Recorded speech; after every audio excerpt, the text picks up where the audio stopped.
Welcome back to Defining Truth, episode 64. This week, the headlines were loud, but the truth was quieter. Government spoke, protesters shouted, media spun, but underneath it all, something far more serious was happening, a global movement. In Iran, citizens were killed by the thousands for demanding freedom.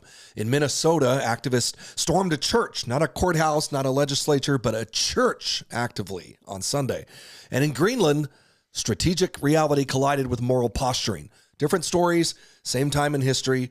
But we're here to define truth clearly, soberly, and without apology. So let's get into it. All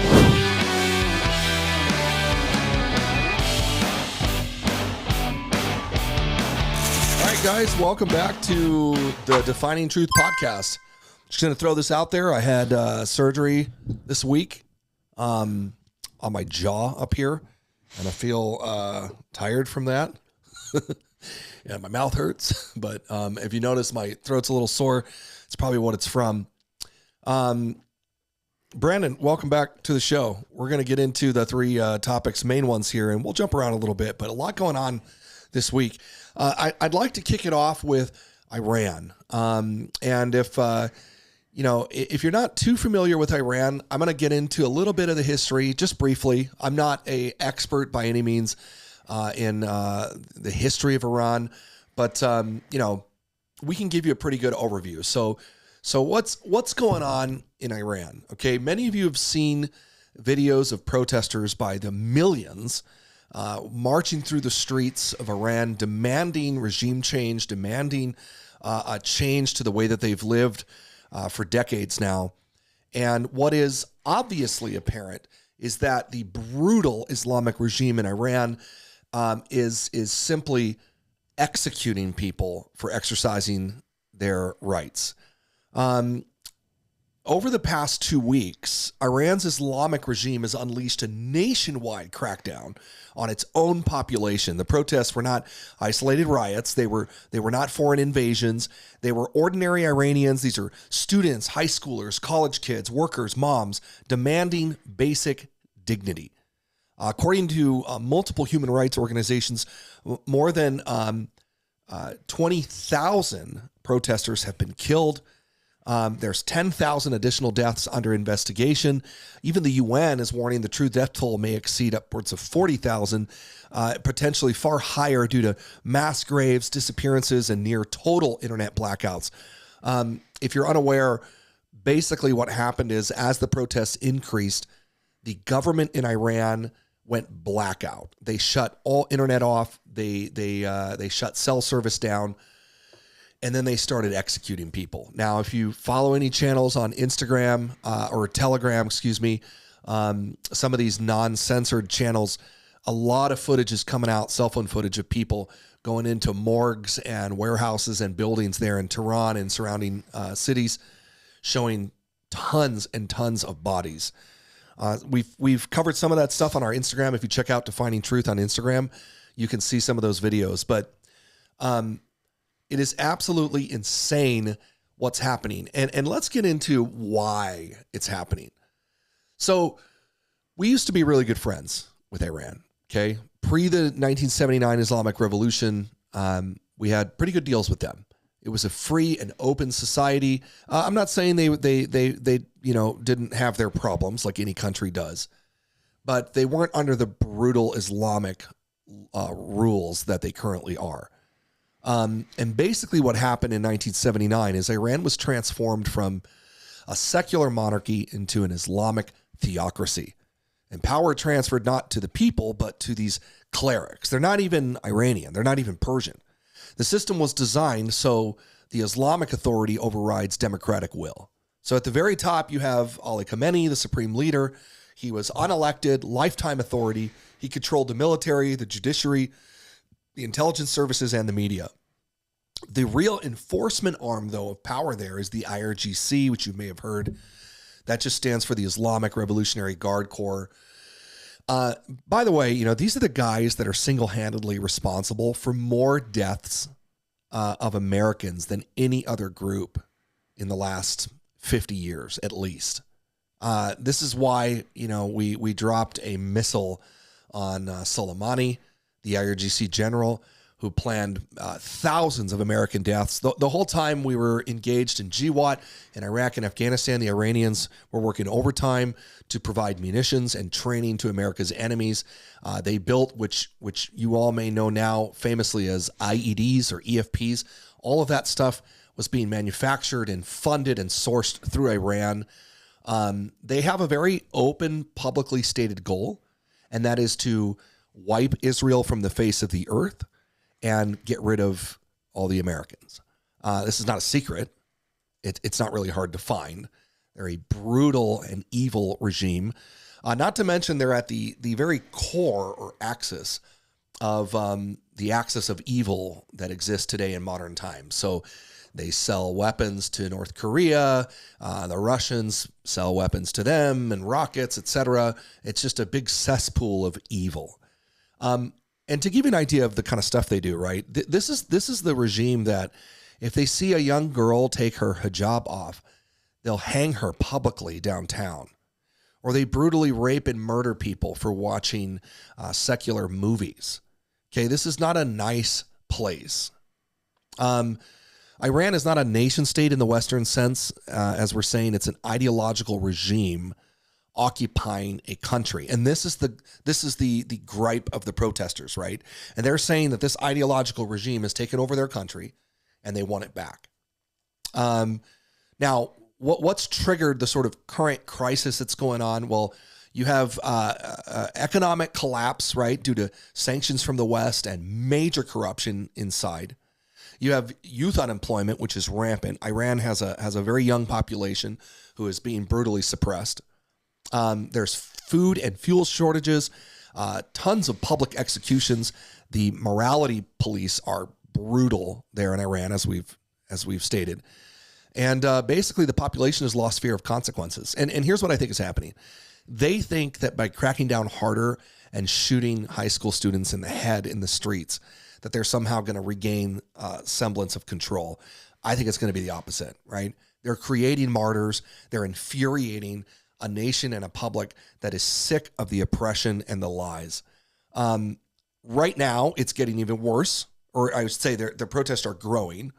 The protests are nationwide. They include a large variety of women, students, labor unions, ethnic minorities. They're chanting against the supreme leader, burning effigies. Protesters are burning symbols. This is a red line. So we know that the regime has killed thousands on the ground. They've arrested thousands. They've cut the internet out. They're conducting public executions. And what's going to happen? Well, I guess we got to wait and see. Analysts believe that this is just the beginning of the end. If you want our personal opinion, or mine, I should say, I think that we should help them. I think we should have already helped them more than we are.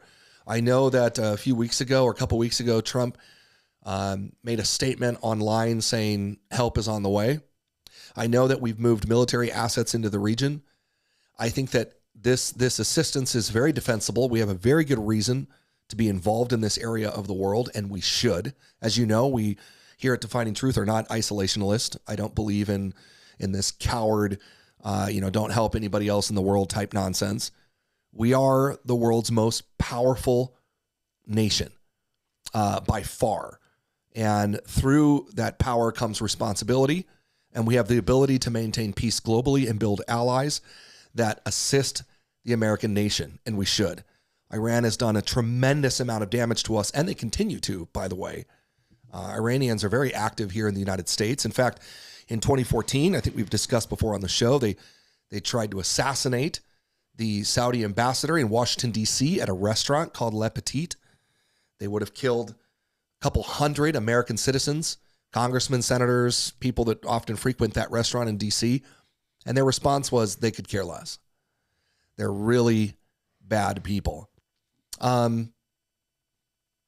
So anyways, before I continue, let me digress here and let you jump in, Brandon. What other insider opinion do you have from, I would say, like just the American cultural perspective? Let's say you're a college student, or you're just an average, person here in the United States. Why does Iran matter, or why do we care about it? Well, I think you touched on it. Iran is in a very important part of the world, very close to an ally of ours, Israel, which is one point I wanted to bring up. I was listening to, I don't remember the name of the guy. He's an Iranian official. I think they're foreign minister. And Brett Baer, he was on the Brett Baer show, and Brett was pressing him on what's happening in their country because there's, state violence happening against civilians. And he basically did what, everybody does, especially Americans. He blamed the Jews. He was like, nope, we're not killing our people. It's Mossad agents. He called them terrorists inside our country, and they're the ones doing it. So I thought that was interesting. Two, I want to touch on sort of the catalyst that started, as you mentioned, this recent uprising, and kind of put it in perspective. So it was really caused by economic uncertainty, and uncertainty is not even the right word. I mean, it was total collapse. Right. To put it into an American context, Americans start to get a little nervous about inflation around 4 to 5% typically. We're usually around 2% is sort of the baseline level or baseline expectation. But 4 to 5% is when it starts to get politically and emotionally sort of real for Americans.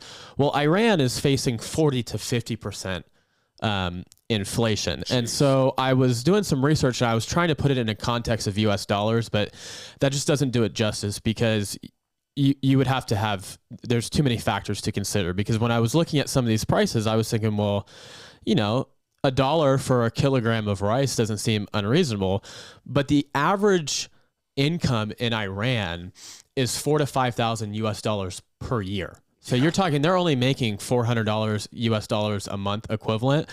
And so to have they already don't have money. So then to have 40 to 50% inflation on all of these common household goods is really sort of what has caused some of these things. I mean, you mentioned, simple stuff like rice, bread, beef, cooking oil, everyday grocery items, fuel. They can't afford fuel. So that's really what sort of kicked off this most recent sort of uprising, was the record high inflation and rising prices. And the national currency, the real, has plunged to historic lows, trading at roughly 1.4 to 1.5 million reals per US dollar, which, I mean, if you don't understand the context, that doesn't really touch down on it. But I mean, extreme economic collapse. And so there were shopkeepers in Tehran's Grand Bazaar who started protesting the surging prices and the declining value of their currency. And these business owners historically are very influential in Iranian society. And so they symbolize this sort of broader public frustration. When even the traditionally conservative bazaar community protests, it signals widespread economic pain. This started to spread towards the broader population, where you started to see, like you said, university students, mothers, factory workers. I think that, and I don't know, I've never been there and I've never talked to anybody from Iran, but it seems as if they're okay with a little oppression until you start to starve them. And then basically that's when people start to get fed up with the entire system. So it'll be interesting to see what happens. I think that as far as your question as why it matters for the common U.S. citizen, I think is because we as Americans want to spread democracy across the world. We did that throughout the 20th century, for better or for worse. We tried to do that in places like Iraq and Afghanistan. And, although there were some failures and some, sort of policy issues that could have been worked out a little bit better, the idea is that we want to free the world. We've done that for basically since our existence. It's how we became a country. Well, and it's the most America first thing that you can do, because what we've learned time and time again throughout history is that when you allow evil to flourish, if you allow these independent evil regimes to grow and continue to develop their evil ideology, it affects you. And Iran's one of the best examples of that. I mean, They are single-handedly one of the greatest state sponsors of terrorism around the world. They've sent hundreds of millions of dollars to groups like Hamas and Hezbollah and anti-American operations and funding militias against U.S. military personnel around the world. I mean, they are truly an evil, evil regime. And like I said, they don't hide it. Yeah, that's one point that, we were talking about the difference between Brett Baer and his sort of lack of tolerance for the propaganda that this foreign minister was putting out compared to some other people on the right. Brett was basically said that, Iran is one of the number one state sponsors of terrorism across the globe, certainly in the Middle East, but across the globe. And this foreign minister sort of chuckled and was like, well, we're not directing them. We just support them and fund them. And Brett was like, yeah, no, that's like not, it's the same thing. Like, you're not going to get away with that answer. So they're openly admitting that they fund these terrorists that are operating across the world. And I'm just sort of wondering, for both people on the left and the right, the America First people who really are America only, like, how do you not see the things that happen across the world affect the United States? Because they are going to make their way here.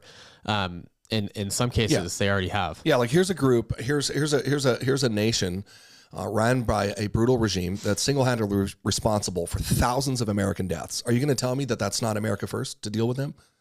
That we shouldn't deal with that? We should just let them run amok? Did you learn nothing from the last century? Did we learn nothing about dealing with Nazi Germany or the rise of communism around the globe?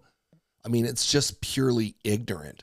What a lot of people, and this is unfortunate to state, but a lot of people, including conservatives now, they fail to realize just how hard many Americans work in the shadows, day in and day out, 24/7, to keep America safe. And that includes reaching out and touching our enemies far off. We don't wait for them to come here. So this is the geopolitical dance that occurs on a day-to-day basis. And we need the intelligence community and the Department of Defense, and we need the State Department. And all of this is an ongoing effort to protect America. It's just disgustingly ungrateful to hear Americans complain about U.S. involvement abroad when they really have no idea what is providing them the safety that they enjoy or the liberties they enjoy. All that to say, something's going to happen in Iran. They're at a breaking point. They could be a tremendous ally for us. They threaten the entire world constantly, and as we've said repeatedly now, it's not a secret. They're very open about it.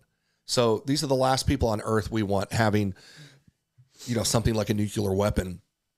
And I think that we should support them, and I think we will, hopefully. Do you think that we'll see something similar to like what happened in Venezuela, or do you think the Venezuela thing is isolated because of the narco terrorism as opposed to just? I think Iran and Venezuela are apples to oranges. It's two very, very different situations. We've considered action against Iran for many years now. In fact, I think we've mentioned before, back in 2005, when I was deployed actively with the U.S. Army in Iraq, there were talks about moving up to the Iranian border due to the amount of resources and funding and threats coming from that side. The difference is this isn't Venezuela. You have something far more dangerous at play, which is radical Islamic jihadism. This isn't like a few fringe people. I mean, this is a deeply engaged and trusted ideology there that we're witnessing sort of a break apart right now. You mentioned that younger generation, right? Well, in large part due to the internet and social media, for the first time, young Persians are able to see the world outside the oppressive Islamic regime. And so that's going to take a little more effort than just flying in and snatching. Maduro was a clown. Literally. He was a clown. Completely incapable, oppressing his own people. He was just like a villain from a movie, making money off of selling drugs and killing his own people and torturing people. It was an easy snatch. It was nothing for us. Okay, Delta took care of that pretty quick. Iran is a bit of a different situation. You're talking about a more established regime, a much larger circle of protection when we talk about Al-Quds Force and the IRGC. Do I think we could do it? Sure, we could. It depends on the willingness of U.S. leadership to engage in something like that. I mean, look, we just took out everything that we wanted to not too long ago, right? Their air defenses are a joke. They have a rusty excuse for an air force. We basically dominated the skies above Tehran and had a blank check to hit whatever target we wanted. Now, going in on the ground is something different. And of course, there are some similar considerations with regime change, and that's always what happens with the vacuum, right? It's like, what happens when you take out a leadership structure? That void is going to be filled by something, and you have to be very careful with that to avoid further loss of human life. We don't want some crazy militia or more radical groups to take over, and that's the game that we play. Now, because that challenge exists, does it mean we shouldn't do it? No. I am 100% for regime change. I don't know why people are scared of saying that. I think that we should absolutely engage in that, especially when we have countries like Iran who have been proven to have killed American citizens and constantly threaten us and pose a threat to civilized world. I don't understand why we're afraid of saying, yes, we're going to change your regime, and we should, because we have the power and the ability to do that. Now, the question is how you go about it. Strategically, ensuring that victory and a succession plan is there. So, yeah, it's a little more complicated than Venezuela, I would say, but something's going to happen. It has to. Now, let's jump because this is actually a lot closer than you think to this conversation. Let's jump to Minnesota. Oddly enough, in Minnesota, we have some of the same ideology playing out in our own streets. What's been happening in Minnesota? Well, Minnesota kicked off when it was discovered that millions upon millions of dollars have been laundered through scams and government programs there in the state, which all appearances now indicate that the Democrats were well aware of. I would think probably the most damning of information toward that would be Tim Walz stepping down while this investigation is ongoing. But as the story's developed, what we've learned is that the Democrats are fully aware of this, and they don't care. They don't care. I'm going to play a clip. If you check us out on Instagram, I played a clip of a teacher in Minnesota. She's a professor at the University of Minnesota, talking about how their stated goal there is to dismantle the United States of America. That's her own words. Okay. So does it come as a surprise to me when millions of dollars are being laundered and defrauded, when people are actively working to destroy the U.S. government there and go against law enforcement and all of our first world institutions? No. Why? Because Americans on the left have fully adopted our enemy's perspective. And that is something that we have to deal with. The piper's calling. We are not going to be able to deal with this forever. We have to deal with this infection, this mind virus that we have allowed to fester and grow in our country. This whole I hate America attitude. I hate capitalist. We have to kill rich people. It's justified theft. We can steal and defraud people because we deserve it. It is envy and greed at its finest. So what's happened recently? Stuff in the news in Minnesota. Well, for starters, you had this group. This was all over the news. I'm sure you saw it. You had a group of protesters led in part by Don Lemon, the former disgraced CNN host, and they stormed into a church on Sunday morning while they were in service and began shouting slurs and cursing and scaring people. In one scene, you see a little child, a little boy, cowering in his dad's arms with the mother next to him. It's a disgrace. It was revolting. And if you listen to the protesters, one in particular, three of them have been arrested, but the one of the main guys in particular who's narrating his own video is talking about how it's their constitutional right to come in and harass and make people feel uncomfortable. In fact, Don Lemon says the same thing. So let's just put that to bed real quick. That's unequivocally false. That's a lie. What is a right is freedom of assembly and freedom of religion. And you have the right, and it's protected by the Constitution, to gather on Sundays, for example, and go to church. And what they did was completely illegal. That's why three of them have been arrested. Now, what's to add a little more drama in there, Don Lemon was also participating in that, and an arrest order was issued for him, and the judge who was supposed to preside over that denied it. Now, as investigative journalists have dug into it, they found that the judge who refused to have Don Lemon arrested was actually the judge that signed all of the January 6 warrants. So apparently he had no problem arresting conservatives, but when it comes to people violating one of our most sacred rights, freedom of religion, he doesn't seem to care. He declined to immediately sign charges against him. What does this mean, okay, for America? This isn't about immigration policy. That's what they're trying to make it about. What it's about is authority. And the left in America doesn't recognize any authority. They don't believe in the rule of law. They don't believe in law enforcement. They don't believe in borders. They believe in chaos. And in their own words, like I mentioned, this university professor, which we'll throw up here for you to see, their goal is to dismantle the United States. Okay, I don't understand what's going on in DC, but in my view, that's treason. And you have an ideological movement that is telling you openly to your face, we want to destroy your country. We're going to disobey your laws. We're going to fight law enforcement. We're going to encourage violence against law enforcement. We're going to storm into your churches. And again, our goal is to dismantle your country. So how do we deal with that as Americans? Do we tolerate that? I mean, this is an open question. I'm asking it. I think we need a little bit of McCarthy 2.0, right? We need to rid the United States of this poison, or it's only going to get worse. Now we're learning, unfortunately, that this isn't just relegated to Minnesota. Probably the worst state in the union, as we're learning, is right here in California. Where billions and billions with a B of dollars are unaccounted for in fraud, waste, and abuse. And what the story isn't just that there's fraud, waste, and abuse. The government's always dealt with that. The story is that it would appear now that the Democrats are fully aware of it and they don't care. They want that to happen. They want it because they're a progressive Marxist. They believe in redistribution of wealth.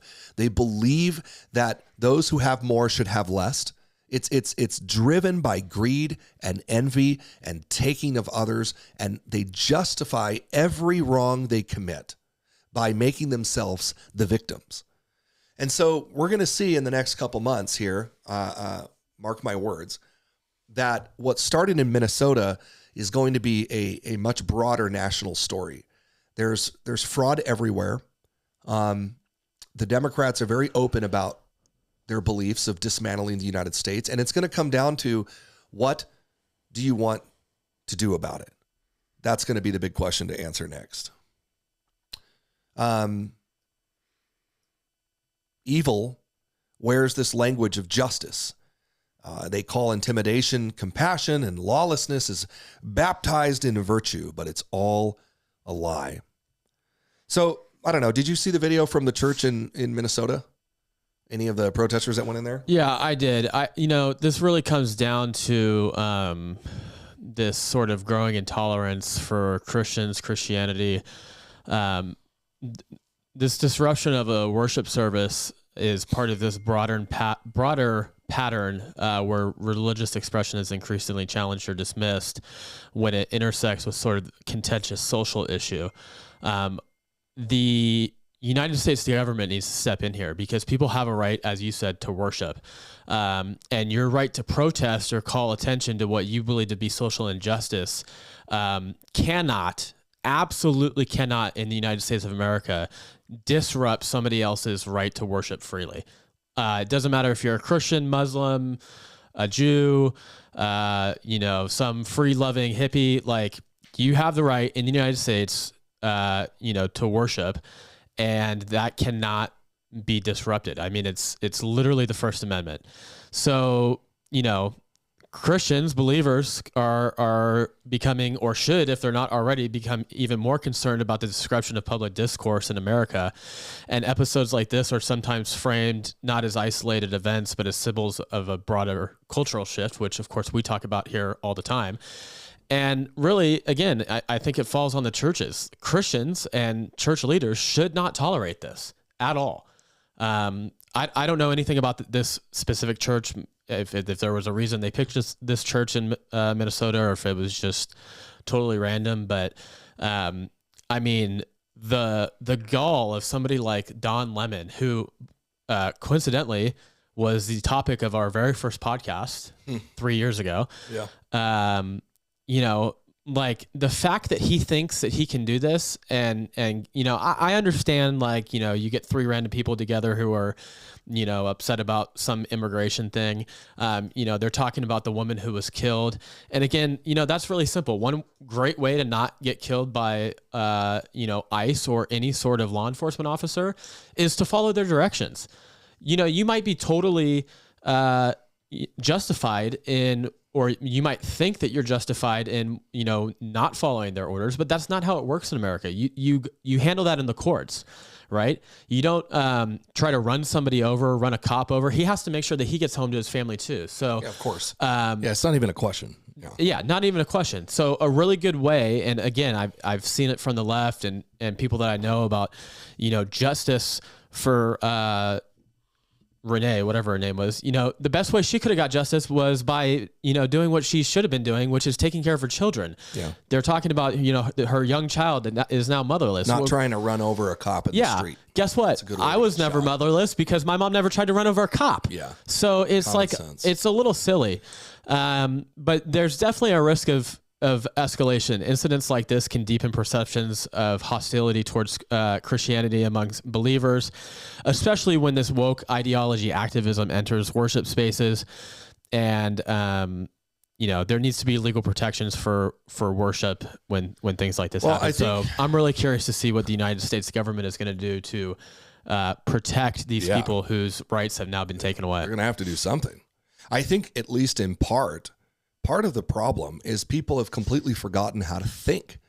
They don't know how to think logically anymore.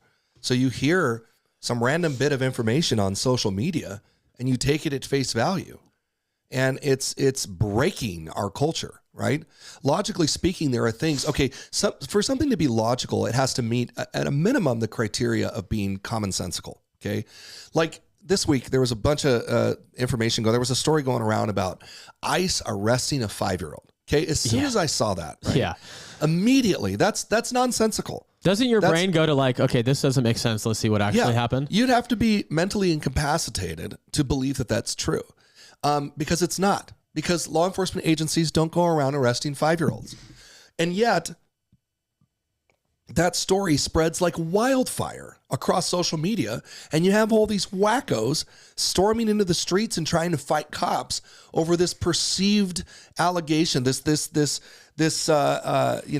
claim of police arresting 5-year-olds. Ridiculous. Now, what was the real story? The 5-year-old's parents had been arrested, and ICE wasn't going to let him freeze to death in the snow, so they took care of him and they took him to a shelter. Okay. Now it doesn't, as a thinking common sense person, you don't have to go down that rabbit trail. You immediately dismiss that type of headline as stupid, because that's what it is. And yet we have millions of people apparently in the country that are taking that at face value and going, oh my gosh, they're arresting 5-year-olds. I mean, how dumb are you? Now, what is really happening? Okay. This operation in Minnesota, let's just touch base on this real quick. Okay. They've arrested over 10,000 illegal individuals in Minnesota over the last year. Okay. This recent operation, which is in the news, is called Metro Surge. They've arrested 3,300 people since that operation, Metro Surge, began. These arrests, okay, they're not 5-year-olds cowering in the snow. They are the worst of the worst. These are people with prior convictions for murder, assault, domestic violence, drug trafficking, identity theft. According to the Department of Homeland Security and press releases, these individuals have been arrested for murder convictions, child rape, kidnapping, assault, identity theft, drug trafficking. I mean, I just don't understand how this narrative of, no one's illegal and they're just snatching bodies up. I mean, they are literally law enforcement doing their job. If we don't reach some compromise between common sense and logic and all these, protest movements, we're heading for absolute chaos. So, let's leave that be. We're going to see more from that, but sufficient to say the correct perspective as a believer. And let's bring this in real quick. At Defining Truth, we want to convey this, that we are to respect the governing authorities as long as they don't violate God's laws. Okay. And there's nothing unbiblical about enforcing criminal law, about arresting a child rapist. You'd have to be pretty stupid to assert that claim. And I think those words, and I'm using kind words there, because as a society, if we lose that, we are headed for big trouble. So I'm sure we'll hear more about this in the coming weeks. Why? Because Minnesota's the tip of the iceberg. There is what appears to be now way more fraud in California. In fact, check out our Instagram again, or a clip we put together of Governor of California, Gavin Newsom, in Davos this week, sounding like a Batman villain as he complained about Trump looking into fraud in California. He looked scared.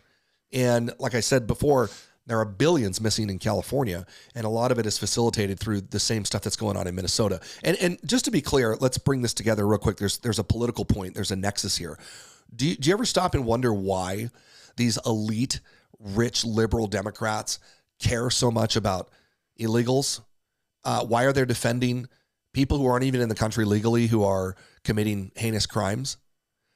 Let me tell you, the connection has to do with winning elections.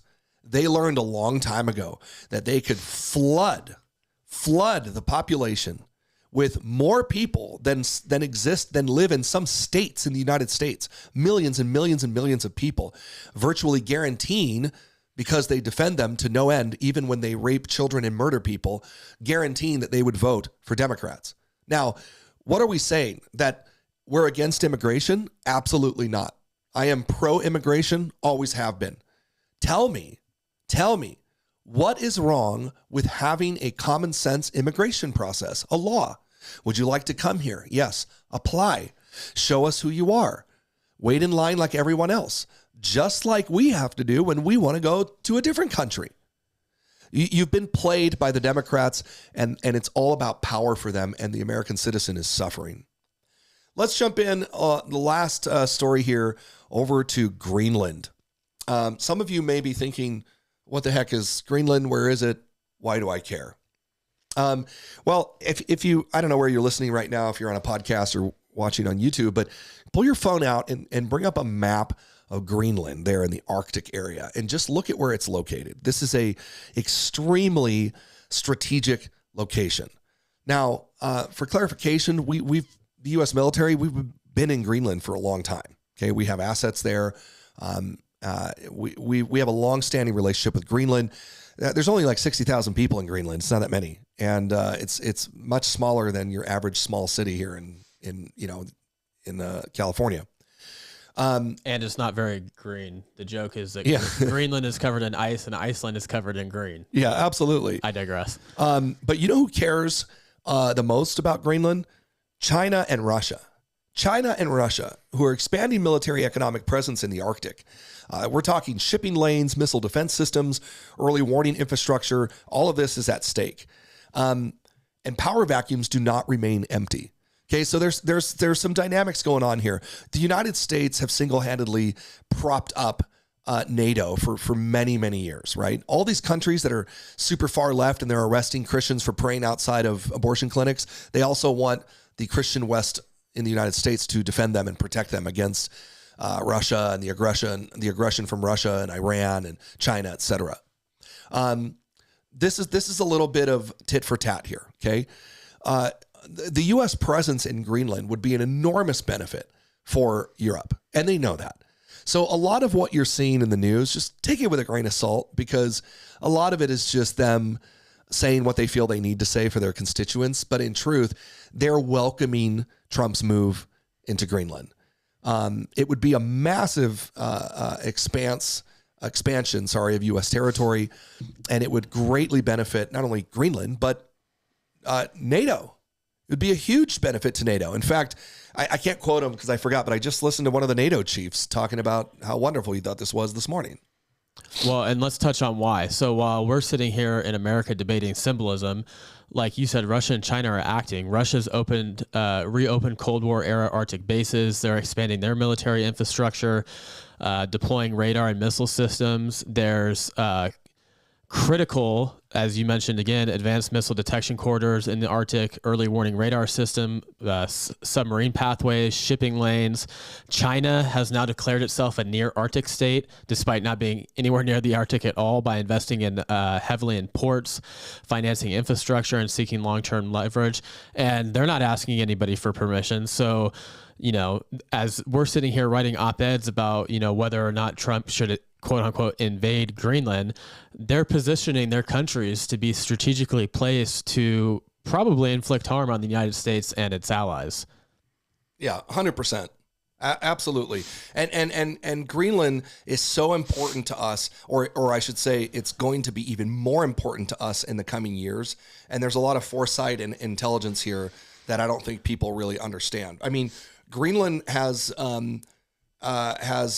been autonomous, I guess, ruled themselves since 2009, but they're technically under the Kingdom of Denmark as far as defense and foreign policy, meaning Denmark protects them if needed, right? But Denmark has always allowed the United States to have a presence there. We've had a good relationship with them there. That's why I think a lot of this is just a front. If I don't understand the Danes' sort of response to Trump's move, they should have welcomed it a long time ago. It's a benefit for everyone. Let's keep this in mind. Greenland is at a geopolitical crossroads between North America and Europe, okay? It's vital for military, surveillance, defense interests, like you were saying. Its northern position makes Greenland crucial for all of our early warning systems and missile defense threats against Russia and beyond. Okay, so think about anything coming from Iran, for example, which we got a lot going on there. Okay, China, Russia, even North Korea.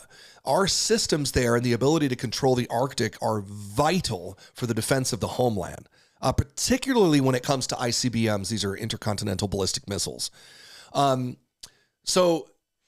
Trump, has made Greenland a major foreign policy flashpoint. Recently, he's increasing pressure on Denmark and Greenland, including threats of tariffs to force agreement on the U.S. access or control.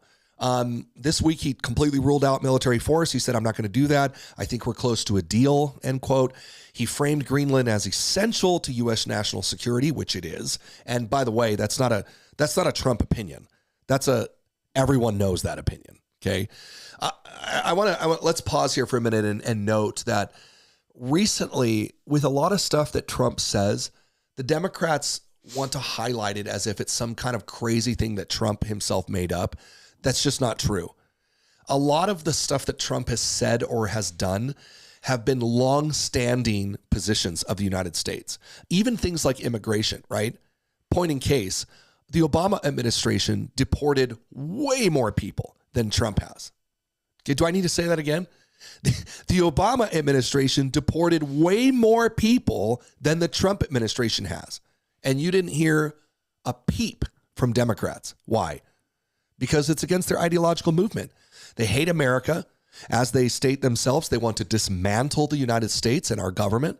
So they're not going to complain about their own people. Why? Because they don't care about illegal immigrants. They don't care. They care about power. So Greenland is another example of that. This has been a long-standing, accepted necessity. Greenland is very important to us. Trump is just doing what Trump does and putting America first. And he's advancing things a little bit farther along than other people have. I think it's important to note, and it's clear in past examples, where America is not, China is, right? We pull out of Afghanistan, and within weeks, China is opening up the new Silk Road. They're in Afghanistan. Our presence in Africa is weak to non-existent. China is all over Africa, raiding them of their resources. So we need to make something very clear for people in America and anybody listening that might be looking at the United States. because confusion here is dangerous. National defense is not aggression.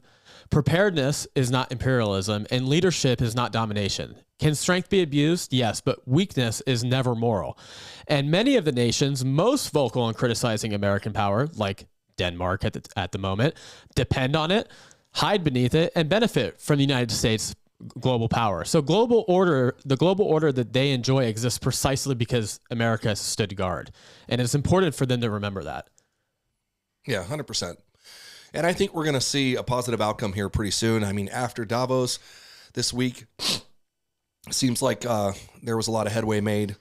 You have former Danish officials saying Europe must strategically engage with President Trump's pressure campaign over Greenland. So they're now saying, okay, well, maybe we need to listen to him. Again, I think a lot of this is a front. I don't see any strategic reason whatsoever why NATO wouldn't want the United States in Greenland. Denmark doesn't do anything there, like nothing. So why wouldn't you want the world's most powerful ally sitting right there off the coast? It just doesn't make any sense. But I think we'll see some sort of response here soon. I saw a bunch of footage of Greenlanders themselves all wearing like red MAGA hats and stuff saying, please come and, we want to have you here. Well, of course they do.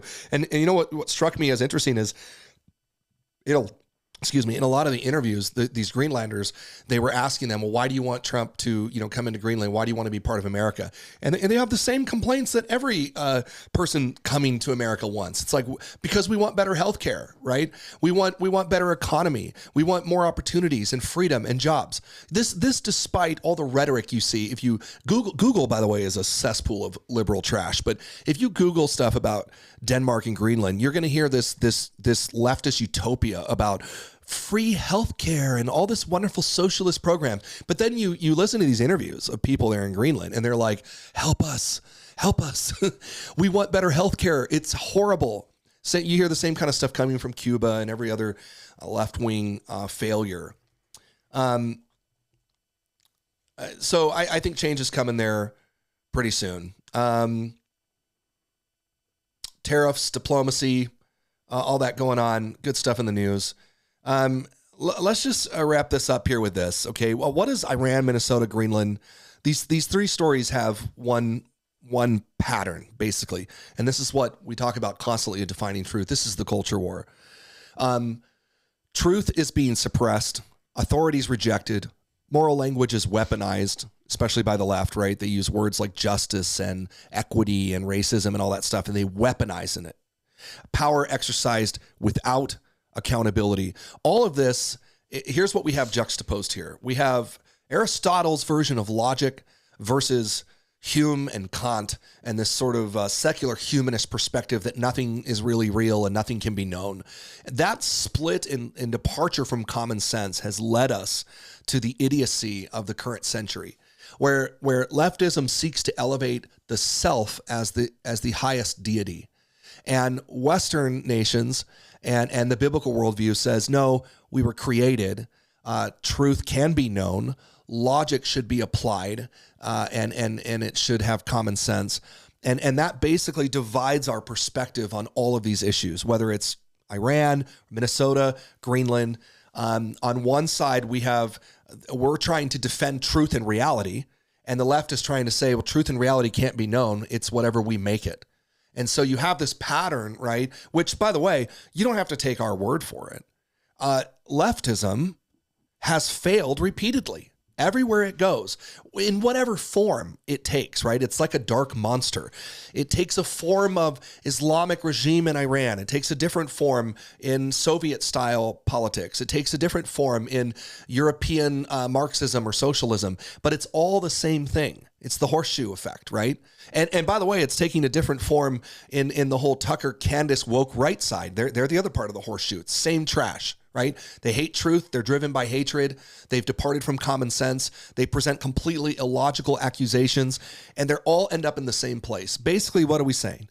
When you depart from truth and reality, you're going to suffer. I know we've said that a million times, but what is truth? God is truth. God is reality. Jesus said, I am the way, the truth, and the life. And by the way, Thomas Aquinas taught that truth is when the mind conforms to reality. This is the correspondence theory. Our age demands reality conform to ideology. It's the opposite of that. So the Bible says truth is out there for you to know. You should align your life with the truth, right? Namely, God's truth. God said this is the way things are, and if you abide by my rules, it'll go well with you. Where the world's message is, no, reality should be whatever you want it to be. You just make it up. And whatever you believe, reality should conform to that ideology. That's a recipe for absolute disaster, because we've seen that experiment before. And that experiment always ends the same way. Chaos, tyranny, dead protesters in the street, and blood. So just in wrapping up here, defining truth, we don't panic, we discern. That's a key mark of true conservatives and biblical worldview. Rightly divide and judge. These are part of the 3 acts of the mind. To logically work through a situation and an ideology, judge the conclusions. We don't chase narratives. We test them. And we don't bow to lies, no matter how loudly they're shouted on social media. Stay anchored, stay clear-eyed, stay faithful. This is defining truth. And we'll catch you guys next time.